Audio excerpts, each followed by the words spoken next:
बाळासाहेबांच्या शिवसैनिकांनी देखील नारायण राणेंना मदत केली असं आमदार नितेश राणे यांनी म्हटलंय। ठाकरे गटाच्या अदृश्य हातांचे आभार असं देखील नितेश राणे म्हणाले। नारायण राणे यांच्या रत्नागिरी सिंधुदुर्गातील मोठ्या विजयानंतर नितेश राणे यांनी हे वक्तव्य केलंय। प्रत्येकाने महायुतीचा धर्म पाळणं गरजेचं आहे।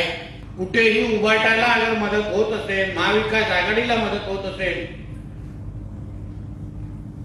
तर महायुती साठी पुढच्या निवडणुका ताकद असतानाही अवघड जातील।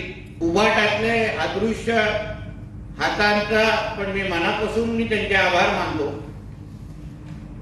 की या अदृश्य हाताने आम्हाला या निवडणुकीमध्ये मदत केली, सहकार्य केलं आणि त्यांच्या या मदतीमुळे आमचा हा विजय अजून सुखर झाला, हेही मी तुम्हाला सांगेन।